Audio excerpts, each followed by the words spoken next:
السلام عليكم ورحمة الله وبركاته. الحمد لله رب العالمين والعاقبة للمتقين، والصلاة والسلام على أشرف الأنبياء والمرسلين نبينا محمد وعلى آله وصحبه أجمعين ومن تبعهم بإحسان إلى يوم الدين، أما بعد.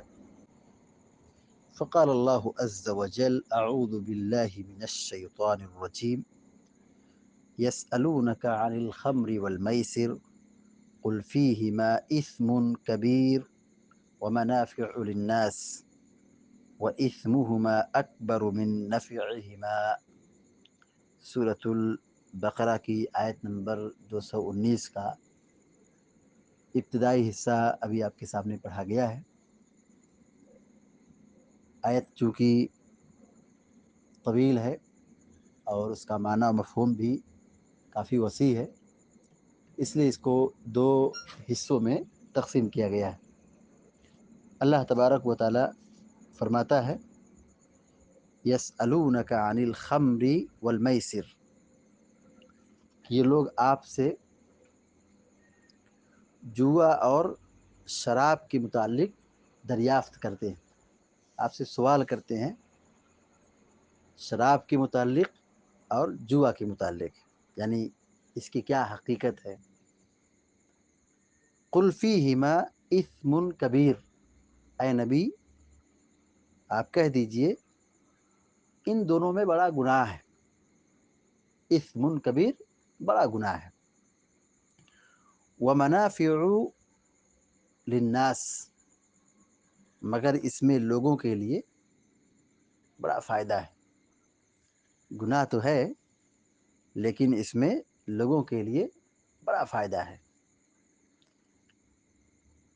وَإِثْمُهُمَا أَكْبَرُ مِن نَفْعِهِمَا، لیکن ایک بات یاد رہے کہ ان کا گناہ ان کے نفع سے کافی زیادہ ہے،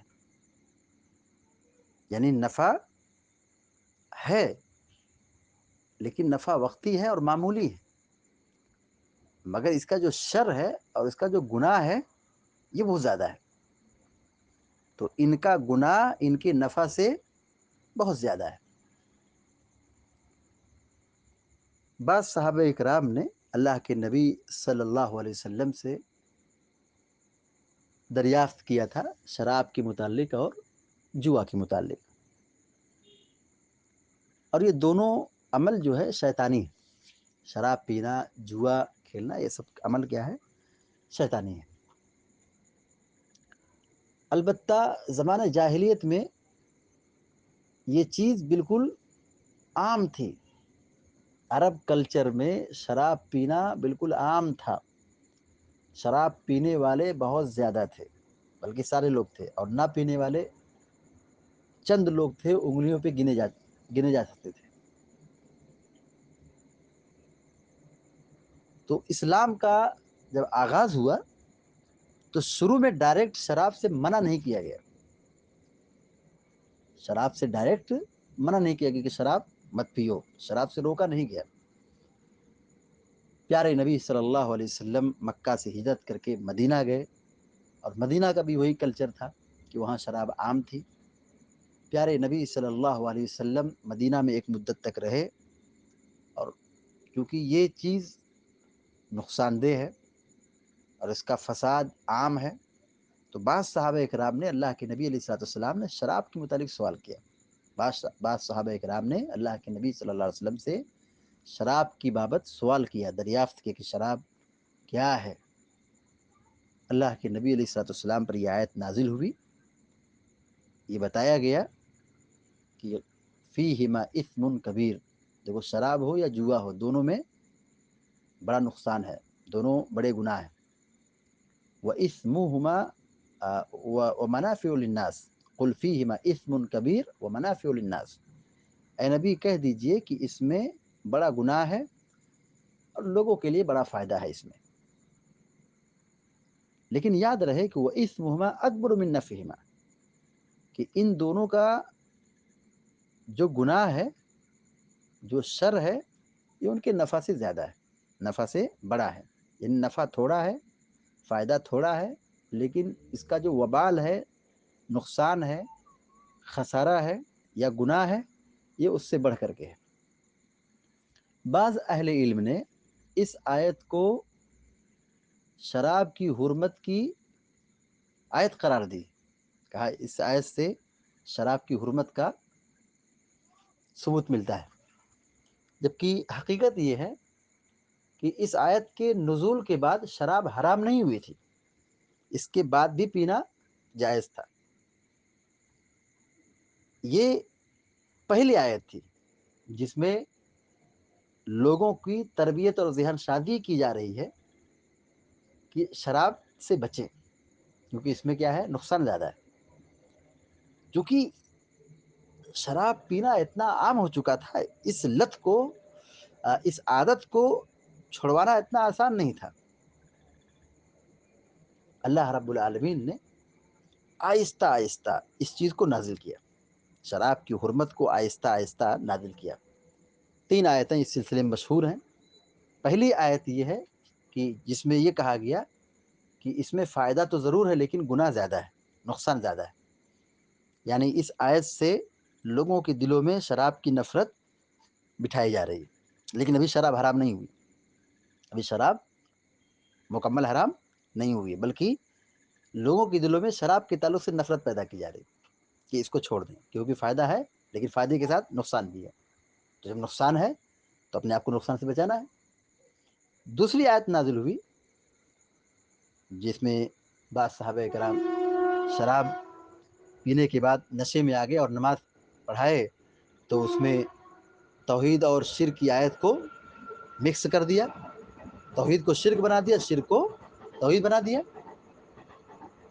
تو اس وقت یہ آیت نازل ہوئی کہ شراب پی کر کے نشے میں ہو کر کے نماز کے قریب مت ہو، یا ایھا الذین آمنوا لا تقربوا الصلاۃ وانتم سکارا، نشے کی حالت میں نماز کے قریب مت جاؤ، یعنی شراب پی کر نشے میں ہو کر کے نماز مت پڑھو۔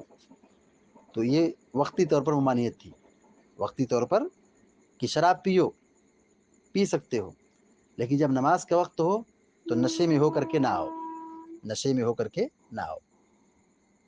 پھر جو تیسری آیت نازل ہوئی جس میں مکمل حرام کر دی گئی، انما الخمر والمیسر والانصاب والازلام رجس من عمل الشیطان، جو سورہ مائدہ کی آیت ہے۔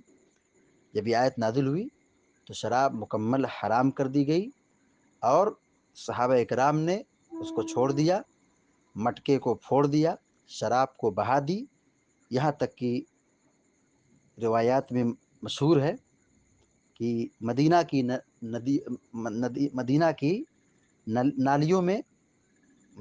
نالیوں میں شراب بہہ رہی تھی، جیسے پانی بہتا ہے اسی طرح مدینہ کی نالیوں میں شراب بہہ رہی تھی۔ تو یہ صحابہ اکرام کا جذبہ عمل تھا کہ وہ نیکی میں آگے بڑھتے تھے اور برائی سے پیچھے رہنے میں بھی سستی اور کوتاہی غفلت کا شکار نہیں ہوتے تھے، بلکہ کرنٹ فوراً گناہ کو چھوڑ دیتے تھے۔ یہ صحابہ اکرام کا تقویٰ ہے، یہ صحابہ اکرام کا ورع ہے، زہد و ورع جس کو کہہ لیں۔ تو اللہ رب العالمین نے یہاں جو سورۃ البقرہ کی آیت نمبر 219 ہے، اس میں شراب سے نفرت پیدا کی کہ اس میں نقصان ہے، اس میں گناہ ہے۔ البتہ فائدہ ضرور ہے، اس میں دنیاوی فائدہ ضرور ہے، جیسے اہل علم کہتے ہیں کہ یہاں جو کہا گیا کہ اس میں فائدہ ہے، منافع للناس کہا کہ اس میں فائدہ ہے، تو اس کا تعلق دنیاوی اعتبار سے ہے، یعنی دنیاوی اعتبار سے شراب اور جوئے میں فائدہ ہے۔ کیا فائدہ ہے؟ شراب پینے سے وقتی طور پر بدن میں چستی آ جاتی ہے، ذہن میں تیزی آ جاتی ہے، لذت پیدا ہوتی ہے، اور جو آدمی اس کا کاروبار کرتا ہے، بزنس کرتا ہے، اس کی دکان چمکتی ہے اور خوب ترقی کرتا ہے، کیونکہ سب سے زیادہ مارکیٹ میں بکنے والی چیز شراب ہی ہے۔ آج دیکھ لیجئے، حکومت کو اس سے بڑا فائدہ ہوتا ہے، شراب کی دکانوں سے، شراب کی تجارت سے حکومت کو فائدہ ہوتا ہے۔ تو جو شراب کا کاروبار کرتا ہے، اس کی تجارت کرتا ہے، تو اس میں بڑا نفع ہے۔ شراب پینے سے آدمی مست ہو جاتا ہے، اس کے جسم کی پوری تھکاوٹ دور ہو جاتی ہے، جلدی سے اس کو نیند آ جاتی ہے۔ اور شراب پینے والے زیادہ عام طور پر وہ لوگ ہوتے ہیں جو ہارڈ ورک کرتے ہیں، بڑی محنت کرتے ہیں، تو یہ فائدہ ہے۔ لیکن کسی فائدے کا مل جانا یہ اس کے جائز اور حلال ہونے کی دلیل نہیں ہے۔ جیسے سود کھانے میں، سود لینے میں، سود دینے میں فائدہ ہے، لیکن کیا وہ حلال ہے؟ نہیں، حلال نہیں۔ زنا کرنے میں لذت ہے، لیکن کیا وہ حلال ہے؟ نہیں، حلال ہے۔ تو اللہ تعالیٰ نے یہاں پر یہ کہا کہ اس میں لوگوں کے لیے فائدہ ہے، لیکن فائدے کا ہونا یہ اس بات کی دلیل نہیں ہے کہ وہ ہمارے لیے کیا ہے؟ جائز بھی ہے، حلال بھی ہے۔ جیسے شراب میں فائدہ ہے، جیسے دنیاوی اعتبار سے فائدہ ہے، لیکن اس کا فائدہ جہاں ہے اس سے کہیں زیادہ نقصان ہے۔ کیا نقصان ہے؟ دینی اعتبار سے اگر ہم بات کریں تو ایمان کا خسارہ ہے، اخلاق کا خسارہ ہے، اور آدمی مست ہو جاتا ہے، وہ بیوی اور بیٹی میں فرق نہیں کر پاتا ہے، گالی گلوچ کرتا ہے، مال کی بربادی ہوتی ہے۔